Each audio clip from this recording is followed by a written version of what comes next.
Hello, everyone, and welcome to another episode of Hits and Headlines. Whether you're a returning subscriber or a first-time listener, we're thrilled to have you join us. Don't forget to hit that subscribe button so you never miss out on our exciting episodes.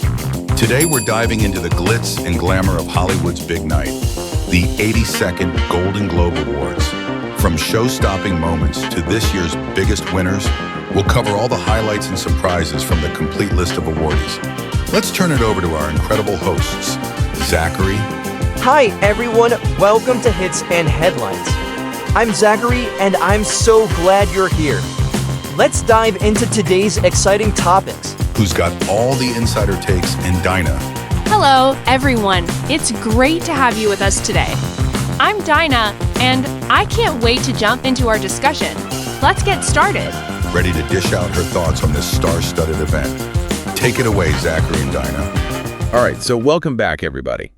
For tonight's deep dive, we're going to be taking a look at the 82nd Golden Globe Awards. That's right. We're going to break down the biggest wins of the night. Yeah, and maybe even predict a little bit about what these wins could mean for the future. Exactly, for the year ahead in both film and television. Our source for tonight is a detailed winners list from GMA News Online. It was published just yesterday, January 6th, 2025. And I gotta say, this wasn't exactly a typical awards night. Oh, definitely not. There were sweeping victories, some pretty unexpected upsets, and even some major career comebacks. Yeah, there were some real eyebrow raisers. To kick things off, why don't we start by talking about the films that really dominated the night? The Brutalist was the clear standout. It was the big winner, definitely. And it wasn't just one or two awards. It got 3 major awards. That's right. Best Drama, Best Actor for Adrian Brody, and Best Director for Brady Corbett. 3 wins for one film at the Golden Globes is quite rare. That's interesting. It usually means we're going to see this film pick up some serious momentum as award season keeps going. Oh, really? Like what kind of momentum? Well, for instance, you might remember back in 2009 when Slumdog Millionaire completely swept the Golden Globes. Yeah, I remember that. It went on to win Best Picture at the Oscars. Oh, wow. So The Brutalist could be on a very similar path. Yeah, that's a great point. That puts it right at the top of my must-watch list for sure. Definitely worth checking out. But The Brutalist wasn't the only film to really make waves. Oh, absolutely not. We also saw Emilia Perez take home 3 awards. That's right. Best Comedy or Musical, Best Non-English Language Film. Oh, and Best Original Song, too. Yeah, that's a huge win for a bilingual film. Definitely. You know, we're seeing a trend at these award shows where films that bridge cultures are getting more recognition. Oh, like what? Well, a few years ago, Parasite, the Korean film, won Best Picture at the Oscars. Yeah, right. That was huge. Exactly. So maybe this is a sign that Emilia Perez will have similar success. I hope so. I always love to see films that sort of challenge those traditional Hollywood norms. It's really refreshing. Speaking of challenging norms, Wicked won big too, right? Yeah, it won for cinematic and box office achievement. Was that a surprise? There was a ton of pre-release buzz about Wicked, so the win wasn't a total shock. Okay. Yeah. But this specific award shows that it wasn't just popular with critics, it was a box office smash. That's awesome. It could be a record-breaking year for movie musicals with this one. You know, what's interesting to me, looking at the acting awards, it seems like a lot of veteran actors won for roles that really highlighted their experience. I see what you mean. For example, we have Demi Moore winning Best Actress in a Comedy or a Musical for The Substance. Oh, absolutely. This feels like a major career comeback, wouldn't you say? It's more than a comeback, it's a statement. Oh. Remember when Demi Moore was the highest paid actress in Hollywood? Wow, yeah. This role seems tailor-made to showcase her talent. Totally. And it's clearly paying off. Yeah, for sure. What do you think? Do you think she's deliberately choosing roles that allow her to reclaim her narrative? Yeah, I think you might be right. It's a powerful move. Then there's Sebastian Stan winning Best Actor in a Comedy or Musical for A Different Man. That's right. You probably recognize them from all those Marvel films. Yeah, he's been in a lot of superhero movies. So this win feels like a huge departure from his usual action roles. I think you're right. This could be a sign that he's ready to move beyond typecasting and explore more dramatic roles. That makes sense. It's something we see a lot with actors who want to challenge themselves and defy audience expectations. Yeah, I get that. Think about Robert Downey Jr. He went from Iron Man to Oscar-nominated dramatic roles. Wow, that's true. It's pretty amazing to see actors totally reinvent themselves like that. Okay, let's shift gears a little and talk about television now. Sounds good. In the world of TV, the clear winner was Shogun. It cleaned up, for sure. It took home 4 awards. Best Drama Series, Best Actor for Hiroyuki Sanada, Best actors for Anna Sawai. and Best Supporting Actor for Tadanobu Asano. Shogun had a lot riding on it. It's based on a very well-loved novel. So there were high expectations. Yeah, and it seems like it exceeded those expectations with those stunning visuals. It really does look beautiful. The characters are well-developed, and it's a really respectful and nuanced portrayal of Japanese culture. That's great to hear. But what's really interesting is that, similar to Emilia Perez, Shogun tells a story that really transcends language and cultural barriers.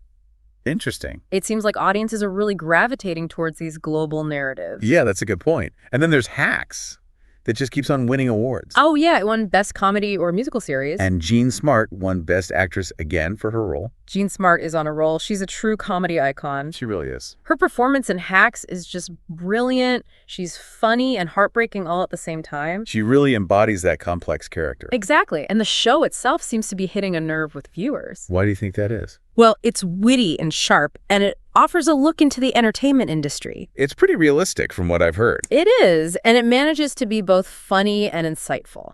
Uh-huh. Kind of like our deep dive, wouldn't you say? Well, we try our best. We do. Now, before we move on, I want to mention a few other interesting wins in the TV categories. Oh, yeah, there were a few others. Colin Farrell won for The Penguin, which is getting a lot of buzz. Definitely a performance to watch out for. And, of course, there's the legendary Jodie Foster. Always a big draw. She won for True Detective, Night Country. It seems like those iconic actors are really having a moment. Yeah, they're not just resting on their laurels. They're taking on these really challenging roles and really captivating audiences. Absolutely. And speaking of captivating audiences, we can't forget about Ali Wong. Oh, yes. Her stand-up comedy win was fantastic. She's just so funny. She's really pushing boundaries with her comedy. So we've talked about a lot of different wins here tonight. It's been a busy night. But what do you think all of these wins tell us about the current state of film and television? That's a good question. I think we can safely say that 2025 is shaping up to be a year of bold storytelling and creative risk-taking. It seems like there's this shift towards inclusivity. Yeah, both in front of and behind the camera. And it seems like there's a willingness to embrace these stories that transcend borders and languages. Exactly. It's a really exciting time to be a fan of film and television. Yeah, absolutely. So much talent and innovation on display. But don't go anywhere, because in part 2, we're going to get into some of the snubs and surprises. Ooh, the juicy stuff. The unexpected wins and omissions that'll really get you thinking. Stay tuned. You won't want to miss it. All right, so let's dig a little deeper into some of these winning films and see what we can learn about them. Yeah, let's do it. I'm really curious about The Brutalists, especially after all those awards. Right. 3 big wins at the Golden Globes. Yeah, it wasn't just a winner, though. Some critics are even calling it a masterpiece. Yeah, the critics have been raving about Brady Corbett's directing. Oh, really? They love his unique visual style and how he explores all these really thought-provoking themes. Interesting. And then there's Adrian Brody. He won Best Actor, of course. He did. He's always been known for his intensity on screen. Yeah, he brings a lot of depth to his roles. But what was it about this particular role in The Brutalist that really impressed people? From what I've been reading, it sounds like Brody gives this completely transformative performance. Oh, wow. Yeah, apparently it's a very complex and demanding role. Okay, so he really had to push himself as an actor. Exactly. It seems like he really went all out for this one. Well, you've convinced me. I'm definitely adding The Brutalist to my watch list. It's worth checking out for sure. Okay, what about Emilia Perez? It won for Best Comedy or Musical and Best Non-English Language Film. It did. So what's the story there? What made this film stand out? From what I've gathered, it sounds like this really charming blend of humor and heart. Oh, that's nice. It also seems like it explores cultural themes in a very genuine way. I like that. Oh. And the fact that it's bilingual, seamlessly switching between Spanish and English, adds another layer to the whole thing. Yeah, definitely. It won Best Original Song, too, for El Mal. That's right, it did. I bet it's super catchy. From what I've heard, it's a beautiful melody. Oh, nice. Yeah, it's really haunting and perfectly captures the feel of the film. Makes sense. The voters loved it. Okay. Okay, let's go back to TV for a minute. We have to talk more about Shogun. Yeah, it was the big winner in television. 4 awards. That's right. Clearly a hit with both audiences and critics. It was. What do you think made this adaptation so successful? Well, it's based on a best-selling book, Yeah. so it already had this huge fan base who were excited to see it on screen. Oh, yeah, for sure. But I think it went beyond everyone's expectations. How so? The visuals are stunning. I've seen some clips. It really is beautiful. The characters are so well developed, and it's a really nuanced and respectful portrayal of Japanese culture. Yeah, I've heard great things about that aspect of it, and the cast is amazing. Incredible cast, yeah. Hiroyuki Sanada, Anna Sawai, Tadanobu Asano, They're all fantastic. some seriously talented actors. They brought a lot of depth and authenticity to their roles. It's no wonder they won. Now let's talk hacks. The comedic gem of the night. It keeps winning. Keeps shining, for sure. Jean Smart won another Best Actress award for her role. She's amazing. Does this officially make her a comedy icon? Oh, I think so. She's definitely one of the most talented comedic actresses out there. I agree. And her performance in Hacks is just brilliant. She really is great in it. She can go from hilarious to heartbreaking in a minute. It's true, she does it all. She embodies this complex character so perfectly. And the show itself, people really seem to be connecting with it. Yeah, it's striking a chord. Why do you think that is? I think it's the writing. It's sharp and witty. It's also really realistic about the entertainment industry. It is, It's yeah. funny and insightful. It's a tough balance to achieve. Okay, let's talk about the limited series and stand-up categories. But yeah, there were some interesting wins there. Colin Farrell won for The Penguin. That's right. I've heard a lot of buzz about his It's performance. supposed to be really captivating. And then there's Jodie Foster, of course. She won for True Detective. Yet a country. Jodie Foster always delivers a powerful performance. Oh. She brings so much intensity to her roles. And we can't forget about Ali Wong. Oh, her stand-up win was fantastic. It's just so funny. Fearless and hilarious. So we've talked about a lot of different wins tonight across film and television. We have. What stands out to you about all of this? What does it tell us about what's resonating with audiences and critics right now?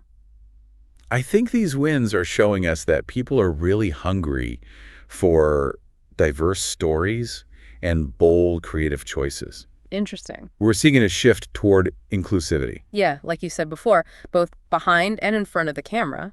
Exactly. But it seems to be happening across all genres. From big blockbusters to small indie films, historical dramas, cutting-edge comedies, everything. Yeah, it's a good point. It's a really exciting time to be a fan of film and television. I agree. There's so much talent and innovation out there right now. Well said. Yeah. But we can't just talk about the winners, can we? Oh, no, of course not. Every award show has its snubs and surprises. The moments that really get people talking. The ones that make you wonder how something won or why something else wasn't even nominated. It's always fun to debate those. Exactly. So why don't we dive into the controversial side of the Golden Globes? Okay, let's get into it. Are you ready? I'm ready for a good debate. All right, let's do it. All right, so we celebrated all the big winners. We've analyzed the trends. We've had a lot of fun. But now I think it's time to talk about, well, the snubs and surprises. Ah, yes, the part everyone's waiting for. Every awards show has them, right? Oh, of course. Those moments that leave you kind of scratching your head Definitely. or maybe even yelling at the TV. I've done that a few times myself. Like, wait, how did that win? Or why wasn't this even nominated? Exactly. So were there any films or performances that you felt were totally overlooked this year? One that comes to mind is Conclave. Oh, yeah. Conclave. It did win for Best Screenplay. It did. It did, but some critics felt it was kind of unfairly left out of those major categories like Best Drama Oh, okay. or Best Director. Conclave. That's the one with the papal election, right? Yes, I exactly. remember seeing some articles about it. It seemed interesting. It stars Anthony Hopkins and Jonathan Pryce. Wow. Two amazing actors. Yeah, a lot of people thought it could have been a contender for some of the top awards. So, yeah, maybe a snub there. Possibly. What about animation? Any controversy in that category? Well, there's always a lot of debate surrounding animation. Yeah, it's tough. Flow won the Golden Globes this year. Okay. But some critics thought other films, like Ember, were more deserving. Interesting. Why is that? They felt Ember had a more innovative animation style and dealt with some deeper themes. It's true. With animation, it's hard to compare, right? It is. It really is. You have those films that are technically brilliant, visually stunning, They're pushing the boundaries of animation. but then there are other animated films that just really resonate emotionally, maybe challenge audiences in new ways. It's hard to judge them on the same criteria. For sure. For sure. And then there's always that question of, well, how much weight should we give to box office success versus artistic merit? It's the age-old debate, isn't it? It never ends. It really doesn't. Okay, so any acting performances you felt were snubbed?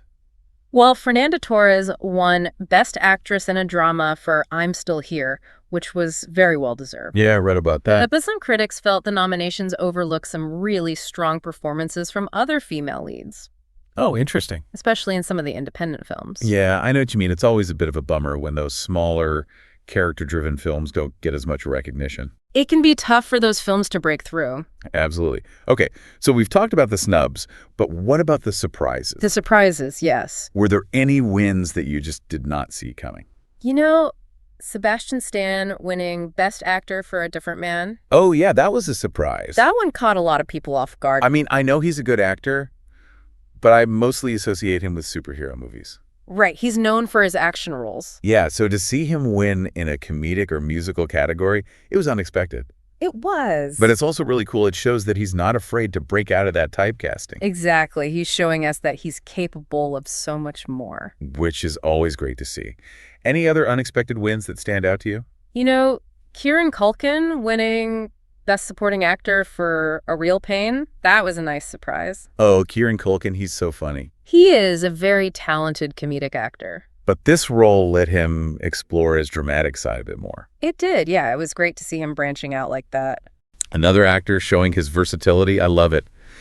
You know, what I find really fascinating about these snubs and surprises? Yeah, what about them? It's what they reveal about how these awards are decided. It's a good reminder that these awards, while they're prestigious, are subjective. They are, for sure. They reflect the opinions of a select group of voters. And those opinions can vary. A lot, yeah. It's like a giant, glamorous popularity contest. Pretty much. And, tastes change. Yeah. What's groundbreaking one year could be overlooked the next. So are you saying we shouldn't take these awards too seriously?